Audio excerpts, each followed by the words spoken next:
Everyone, oh, sorry. Got to learn to watch for the thumb.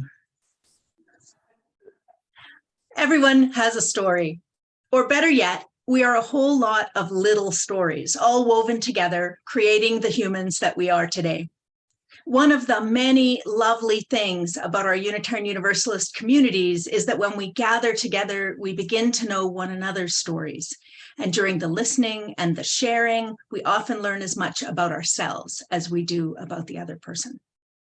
This living tradition is not a rule-bound faith or a belief-bound faith.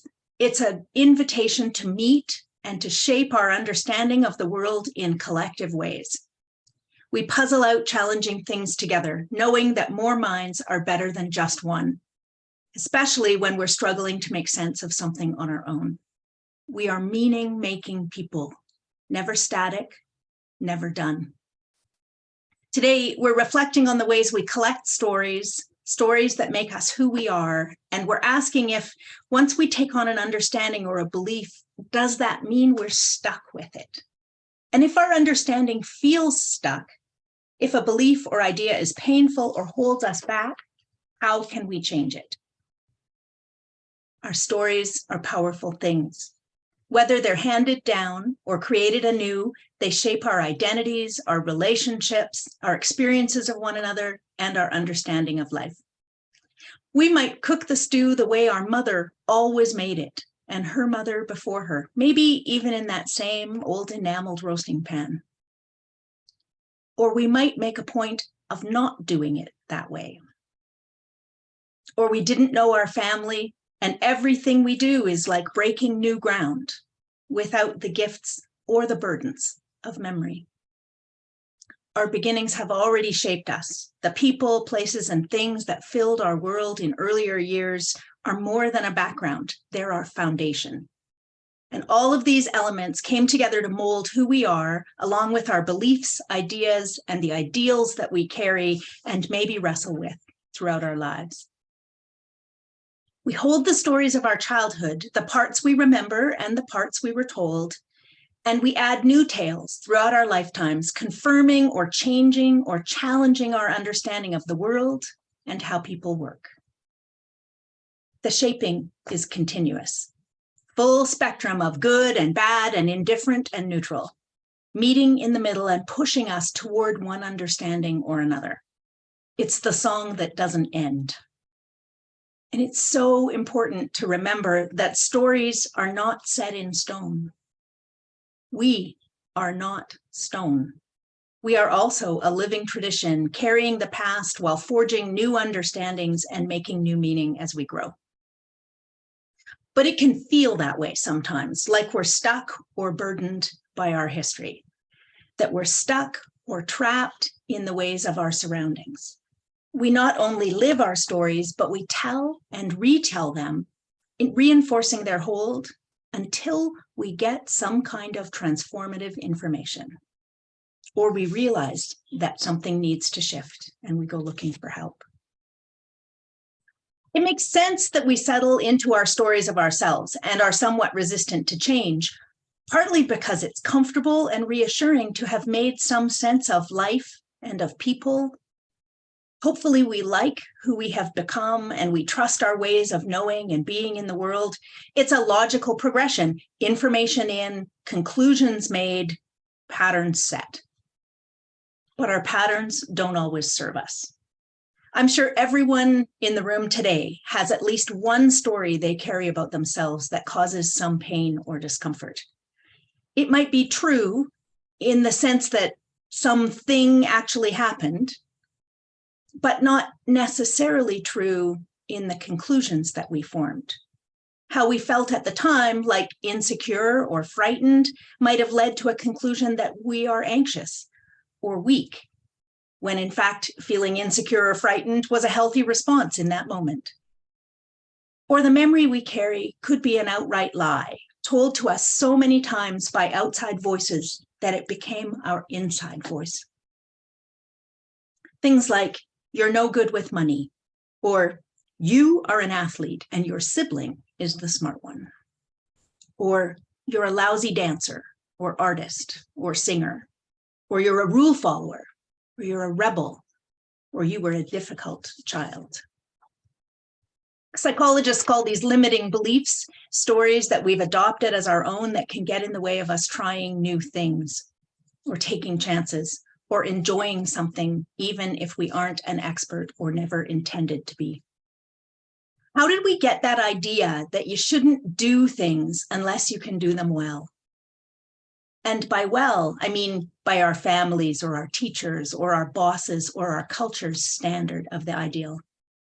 Why do we think we have to be a prima ballerina or a rock star before we feel safe and comfortable to sing and dance? Why do we divide roles up by gender instead of by interest or aptitude? Why do we continue to believe or do things that don't serve us long after we've realized that we're miserable? Limiting beliefs aren't simple facts, like I didn't get the lead in the play.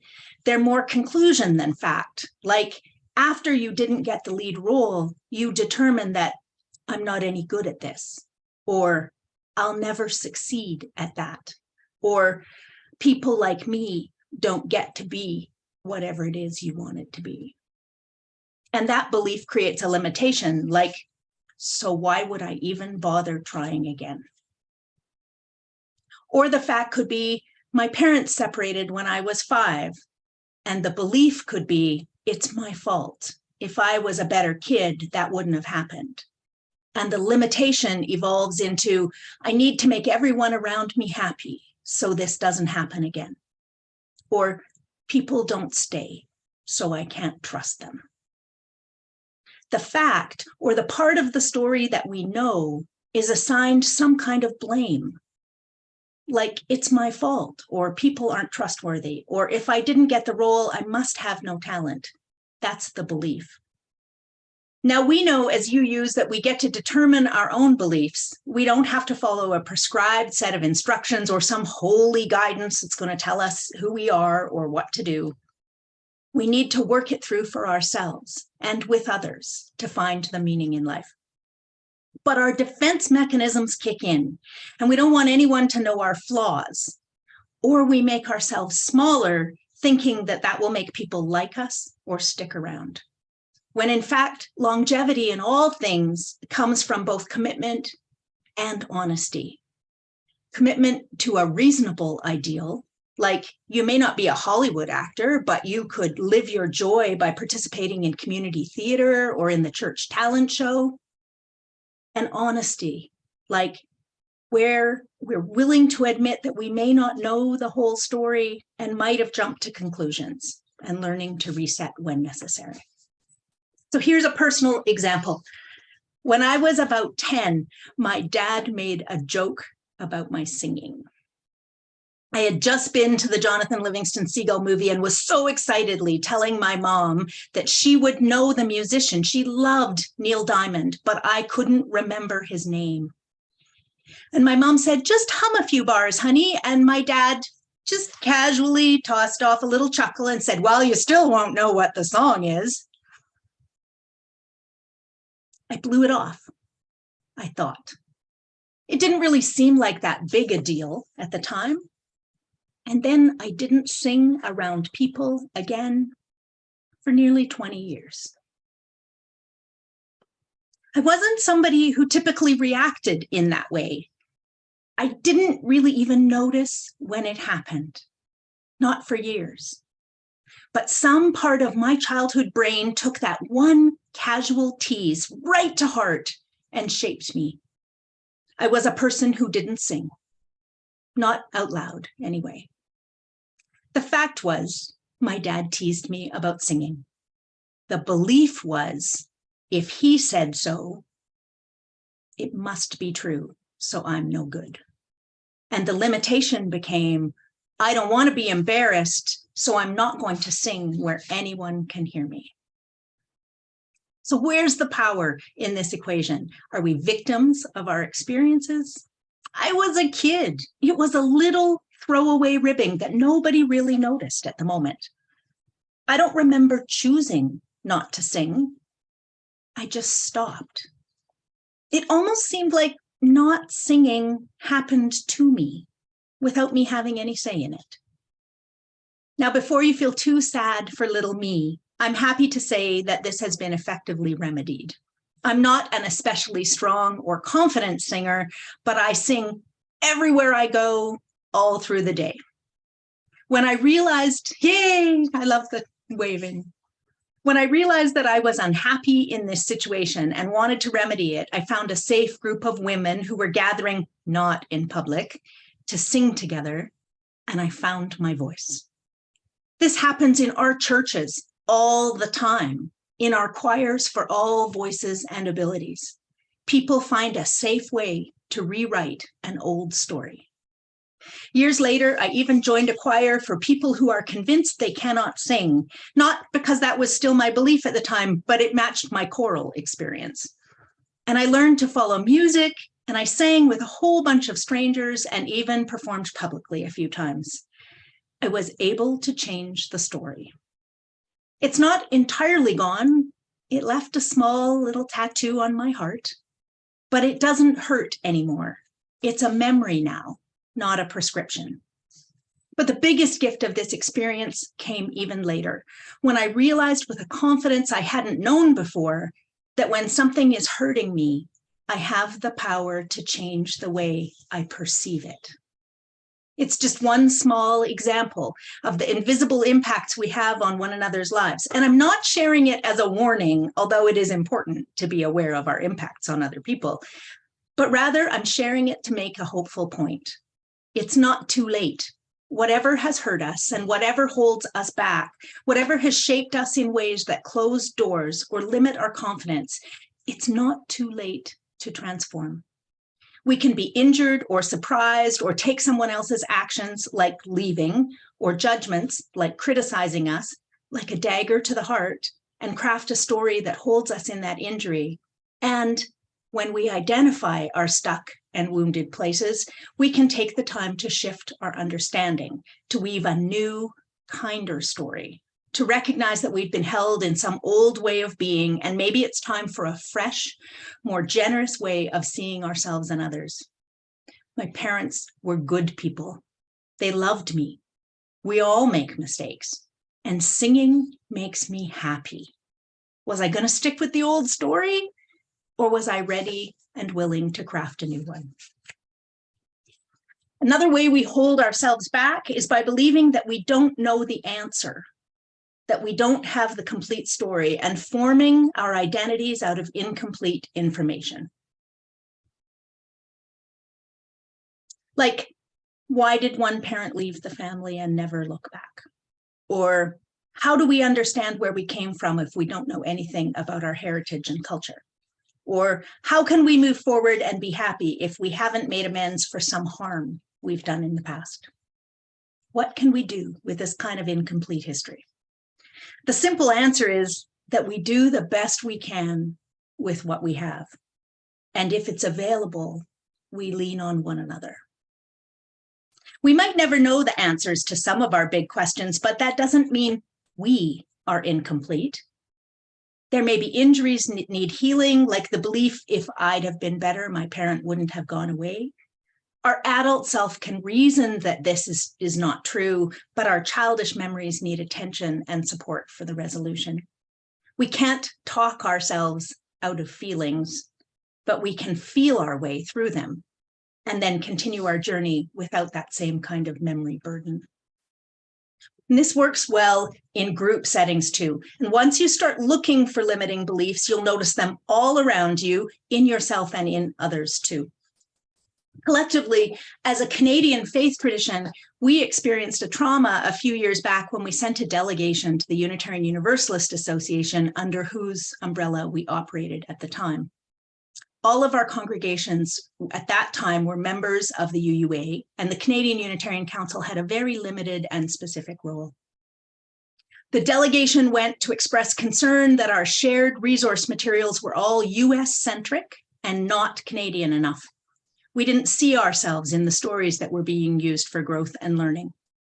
They were going to ask for more Canadian references and resources. That was the charge they were sent with. When they returned, they brought back a completely different story. an unexpected result. The UUA agreed, "You're right, you are different," and suggested that it was time to separate the two countries, that Canada would be better served by its own national organization, more suited to our cultural ways of being.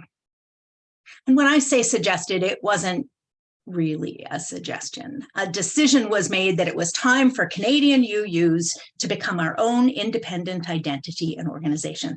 Some described it as we were like baby birds being kicked out of the nest, told to go and fly on our own. It's a really long story. Some of you were here at that time and may remember the feelings of shock and upset that rippled across the country. "We didn't send you to separate," people said. "We just wanted better resources." And from this experience, as individuals and as a group, we developed a whole bunch of interpretations, many that became limiting beliefs, and all that were conflictual. The fact was, the UUA suggests we separate. The beliefs ranged from, this could be a good time to reorganize ourselves and create our own identity, with even a smattering of excitement, to, we're going to lose our connections to people that we love, to, this must mean the UUA doesn't care about us, or the Canadian delegation screwed everything up, or we're better off connected, or we're better off without them. Some folks were able to hold that story lightly and shifted straight into how can we do a good job of the separation and figure out national service delivery. Some folks seem to straddle both that hopeful message and a bit of uncertainty or frustration with the process. And many folks got very invested in the story and carried fear and resentment and worry into the future with some very poignant limitations. Things like, we'll never survive this, so why try? And they left. Or, this is going to be a mess. And they expressed a lot of criticism for every action that was taken going forward and made the job a lot harder than it might have been. Or, we can't trust our leaders. And these people either separated themselves from the national organization and became very congregation or self-centric, not wanting to take any chances on possibly being surprised this way again, or they left UU circles altogether. I can't, in our short time together, unravel the whole story for you, but I can tell you about a powerful experience that taught me a lot about unraveling our beliefs in a group context. At a ministers' meeting, many years after the separation, there was a broad group of ages and service experience represented in the room. We had new students and new Canadians and colleagues who'd been congregants at the time of the separation and colleagues who'd been serving congregations then. And just like in the wider UU community, we had folks who were critical of the process, folks who felt like they just didn't know or understand what had happened or what was still rattling around in their congregations. And they didn't understand how it had impacted UU communities, but they knew that something was under there. There were some newer colleagues who weren't even here for the event when it happened and didn't understand what their congregations had been through. And there were a couple of folks who had even been on that fateful delegation that went to Boston to ask for better support and came home with that completely unexpected message and result. We realized that no one seemed to know the whole story or that what the actual impacts had been. We needed to understand how this was troubling us as a nation and how it might be holding us back or holding us apart. So we formed a big circle, and everyone around the circle shared what they knew and how they understood it and how they felt and the impacts they had witnessed as a result of the shock and the upheaval. There were a lot of tender moments and some tears, because no one carries the entirety of a collective story. Because the moment a collective experience happens, it splits off into as many minds and bodies as are involved. We all, in an act of self-preservation, decide what we think it means and act accordingly. And all of those individual decisions have ripple impacts. But when we're at odds and we want to be united, The act of coming together and gathering all the assorted parts of the stories can be just profoundly transformative. We can't ever know one exact truth because there are so many different ways of approaching it, but we can come to understand one another more clearly and more kindly, and we feel like we have a more balanced story. We can help one another to see beyond our limiting beliefs and to untangle our knots and find the courage to choose a new path going forward. Everything matters. The good, the hard, the beautiful, the sad, the messy. We learn what it means to trust and to have trust broken. We learn what we're capable of, and sometimes that we're capable of so much more than we ever might have imagined. We can do hard things. And sometimes we will still hang on to ideas or beliefs that aren't necessarily true, but made sense in a moment, or protected us for a time, but are limiting us now. And we carry them with us until they are effectively challenged or loosened or released. What's one story that you carry that you would like to let go of, or at least loosen its grip on your way of being in the world? One way that you describe or understand yourself that is no longer serving you.